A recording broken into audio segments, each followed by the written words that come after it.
Hello नमस्ते दोस्तों। तो आज तारीख हो गई है 15 मई 2025 की, साथ ही में दिन है गुरुवार का। वहीं हिंदी कैलेंडर के अनुसार आज ज्येष्ठ महीने की 3 तारीख हो गई है, यानी कि कृष्ण तृतीया। तो आइए बिना देर किए फटाफट से जानते हैं आज की ताज़ा खबरें और मुख्य समाचार। तो देखें ये पहली बड़ी खबर कि पाकिस्तानी सेना के समर्थन में जुटे हजारों आतंकवादी।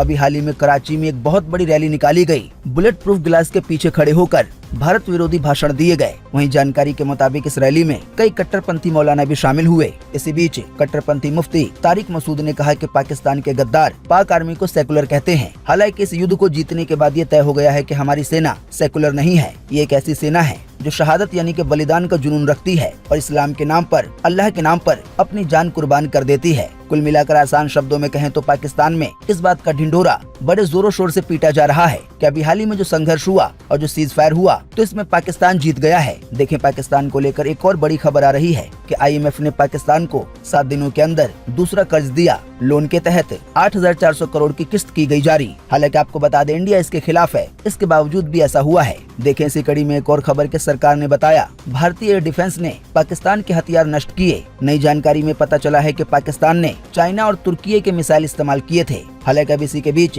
तुर्की के भी बायकॉट की मांग उठ रही है। अभी हाल ही में इसी वजह से जवाहरलाल यूनिवर्सिटी ने तुर्की की इनोनू यूनिवर्सिटी के साथ करार खत्म कर दिया। वहीं ताज़ा जानकारी के मुताबिक इसी बीच भारतीय व्यापारियों ने तुर्की से सेब के आयात से इनकार कर दिया है। व्यापारियों का कहना है कि तुर्की पाकिस्तान को ड्रोन भेजता है और वो इन्हीं के जरिए हम पे हमला करता है। इसी वजह से अब हम तुर्की से सेब मंगाकर उसे नहीं बेचेंगे। वहीं ताज़ा जानकारी के मुताबिक इसी बीच FYS ने भारतीय प्रोड्यूसर से तुर्की का बहिष्कार करने की अपील की है कि फिल्म को बनाने के लिए जो लोकेशन है या किसी भी तरह से तुर्की का सपोर्ट लिया जाता है तो उसका बायकॉट किया जाए। वहीं ताज़ा जानकारी के मुताबिक इसी बीच तुर्की के साथ अजरबैजान का भी बायकॉट किया जा रहा है, क्योंकि ये भी पाकिस्तान के साथ है। मैकमाई ट्रिप के अनुसार बहुत सारे भारत के लोग तुर्की और अजरबैजान घूमने जाने वाले थे, लेकिन बहुत सारे लोगों ने वहां जाने का बायकॉट किया है। जानकारी के मुताबिक बताया गया है कि अभी हाल ही में पिछले साल भारतीय लोगों ने इन दोनों देशों में घूमने के लिए 4,000 करोड़ रुपए खर्च किए थे।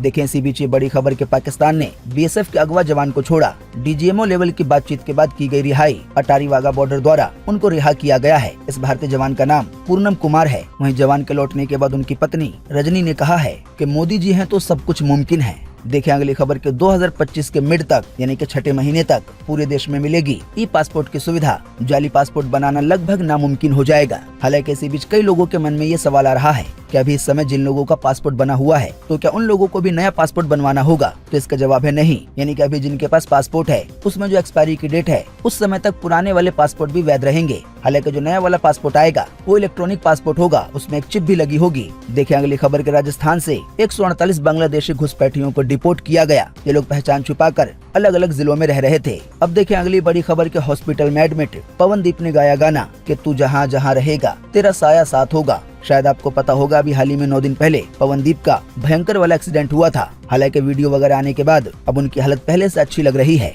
देखें अगली खबर के बीते अप्रैल के महीने में थोक महंगाई 13 महीने के निचले स्तर पे पहुंची। ऐसा इसलिए हुआ है क्योंकि खाने पीने के सामान की कीमतों में गिरावट आई है। देखें अगली खबर के गाजा में 5 लाख लोगों पे है भूखमरी का संकट। बीते 3 महीने से अनाज का एक दाना भी नहीं पहुंचा। इजराइल ने सप्लाई पे लगा रखी है रोक। इजरायली सरकार ने ये दावा किया था कि ऐसा करने से जो आतंकवादी संगठन हमास है वो कमजोर होगा और सामने आएगा। देखें अगली खबर के कांग्रेस ने किया बड़ा सवाल कि सीजफायर में आखिर अमेरिका का क्या रोल है? PM मोदी और विदेश मंत्री जवाब दें। जी हाँ, कांग्रेस के महासचिव जयराम रमेश ने अभी हाल ही में कहा कि पिछले कुछ दिनों से कांग्रेस पार्टी ये बार बार पूछ रही है कि अमेरिकी राष्ट्रपति डोनाल्ड ट्रंप ने भारत और पाकिस्तान के बीच संघर्ष विराम की घोषणा क्यों की? शायद आपको पता होगा जिस समय सीज फायर होना था तो उसके कुछ समय पहले से ही अमेरिका के राष्ट्रपति डोनाल्ड ट्रंप ने अपने ऑफिशियल अकाउंट से इस बात की जानकारी दी। ट्रंप की तरफ से तो यहाँ तक कहा गया है कि हमने दोनों ही देशों को धमकी दी थी कि अगर तुमने जंग नहीं रोकी तो हम तुम्हारे साथ व्यापार नहीं करेंगे। हालांकि उसी के अगले दिन भारत सरकार द्वारा इस बात का खंडन किया गया कि ऐसा कुछ नहीं हुआ है। हालांकि इसके बावजूद भी कांग्रेस पूछ रही है कि इस पूरे मामले में अमेरिका का आखिर क्या रोल है, उसने घोषणा पहले क्यों की? देखें अगली खबर के यूपी के लड़के को पाकिस्तान में 1 साल की कैद की सजा सुनाई गई।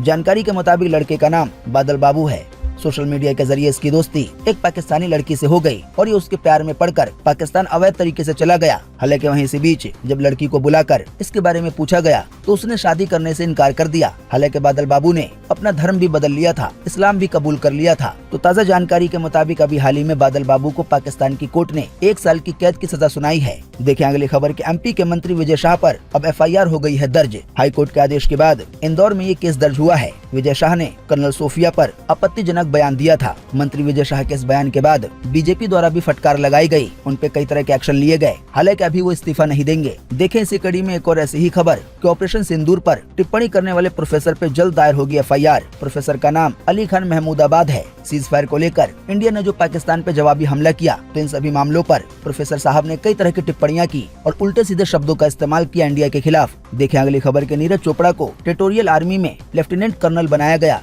आपको बता दें इस आर्मी में महेंद्र सिंह धोनी, कपिल देव समेत कई और बड़ी हस्तियां पहले से ही मौजूद है। दोस्तों आप नहीं जानते हैं तो आपको बता दें, टेरिटोरियल आर्मी ऐसी आर्मी को कहा जाता है कि जंग के दौरान अगर सेना को जरूरत पड़े तो इन लोगों को मदद के लिए बुला सकती है। देखें अगली खबर के जम्मू कश्मीर के शोपियां में सेना को मिला हथियारों का जखीरा। जानकारी के मुताबिक इंडिया और पाकिस्तान के बीच सीज फायर के बाद भी सुरक्षा बलों का ऑपरेशन लगातार जारी है। आतंकवादियों को ढूंढ ढूंढ के मारा जा रहा है। अभी हाल ही में 3 आतंकवादियों का एनकाउंटर किया गया था। इसी के बाद हथियारों का बड़ा जखीरा हाथ आया है। देखें अगली खबर के भारत के 92वें CGI बने जस्टिस BR गवई राष्ट्रपति ने शपथ दिलाई। वहीं बताया गया है कि पहले ऐसे CGI होंगे जो बुद्धिस्ट हैं। दोस्तों आप नहीं जानते हैं तो आपको बता दें, CGI देश के सबसे बड़े कोर्ट यानी कि सुप्रीम कोर्ट में सबसे बड़े जज के रूप में काम करते हैं। देखें अगली खबर के देश की 6ठी सेमीकंडक्टर यूनिट को सरकार द्वारा दी गई मंजूरी। यूपी के जेवर में जल्दी ये प्लांट लगेगा और इसके जरिए हर महीने 3 करोड़ 60 लाख सेमीकंडक्टर चिप बनेंगी। इन चिप का इस्तेमाल लगभग सभी इलेक्ट्रॉनिक सामान में किया जाता है। देखें अगली खबर के विराट कोहली के साथ खेलने का सपना अधूरा रह गया। अभी हाल ही में ये बयान ऑस्ट्रेलिया के पूर्व क्रिकेटर डेविड वार्नर ने दिया है। वहीं ताज़ा जानकारी के मुताबिक इसी बीच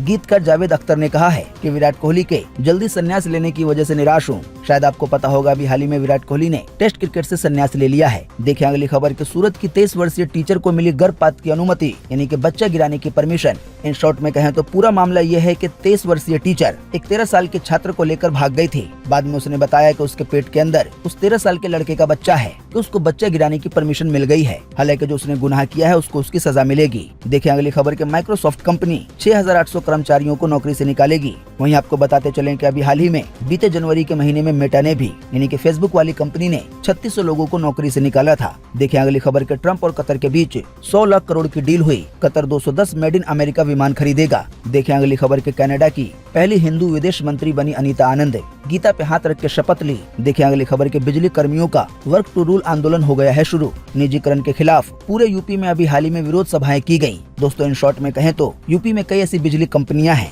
या कई ऐसे बिजली के काम हैं जिनको सरकार चाहती है कि वो प्राइवेट हो जाए। हालांकि अभी जो कर्मचारी है वो नहीं चाहते हैं कि कंपनियां प्राइवेट हो या बिजली का काम प्राइवेट हाथों में जाए। इसी वजह से अभी हाल ही में बिजली कर्मचारियों ने एक नया आंदोलन शुरू किया है। उनकी ओर से कहा गया है कि अब हम सुबह 10 बजे से लेके शाम 5 बजे तक ही काम करेंगे। इसके बाद कोई एक्स्ट्रा काम नहीं करेंगे, चाहे कोई भी दिक्कत हो। उनका ये भी कहना है कि भीषण गर्मी में अगर हमारी बात नहीं मानी गई तो लोगों को दिक्कत होगी। बिजली कंपनियों को या बिजली के कामों को जो प्राइवेट करने का काम चल रहा है, उनकी मांग है कि इसको तुरंत रोका जाए। देखें अगली खबर के बंगाल की खाड़ी पहुंचा मानसून। जल्दी 27 मई को ये केरल पहुंचेगा, फिर इसके बाद ये धीरे धीरे पूरे देश में फैलेगा, यानी कि बारिश का मौसम आ जाएगा। अभी हाल ही में बिहार, छत्तीसगढ़ समेत 14 राज्यों के लिए आंधी और बारिश का अलर्ट जारी किया गया। तो यूपी को लेकर कहा गया है कि बारिश वगैरह नहीं होगी, लेकिन कहीं कहीं पे लू का असर रहेगा। वहीं झारखंड में बारिश की संभावना है। बिहार की बात की जाए तो बिहार के उत्तरी जिलों यानी कि पश्चिमी चंपारण, मधुबनी, सुपौल में बारिश की संभावना है। वहीं जम्मू कश्मीर में, हिमाचल प्रदेश में और उत्तराखंड में मौसम साफ रहेगा। हालांकि आंध्र प्रदेश, कर्नाटक, केरल, तमिलनाडु में भारी बारिश की संभावना है। वहीं महाराष्ट्र के मध्य हिस्सों में भारी बारिश की संभावना है। इसके अलावा गुजरात में गर्मी रहेगी, लेकिन कई जगहों पे हल्की बारिश की संभावना है। देखें अगली खबर के सोना 485 रुपए गिरकर 93,859 रुपए पे आया। आइए बताएं सोने चांदी के ताजा भाव। जी हाँ, अभी हाल ही में सोने के दाम में 485 रुपए की गिरावट दर्ज की गई। इस गिरावट के बाद अब 24 कैरेट 10 ग्राम सोने की कीमत 93,859 रुपए हो गई है। वहीं बात की जाए चांदी की तो चांदी के दाम में भी 420 रुपए की गिरावट दर्ज हुई है। इस गिरावट के बाद अब 1 किलो चांदी की कीमत 96,400 रुपए हो गई है। तो दोस्तों आज 15 मई 2025 की यही बड़ी खबरें थी। उम्मीद करते हैं इससे आपको काफी कुछ जानकारी मिली होगी। हम बस इसके बदले में इतना ही चाहते हैं कि आप इस वीडियो को लाइक कर दें और शेयर कर दें, क्योंकि आपका लाइक और शेयर करना ही हमारी मेहनत का फल होता है। वीडियो देखने के लिए आपका बहुत बहुत धन्यवाद। Thanks for watching.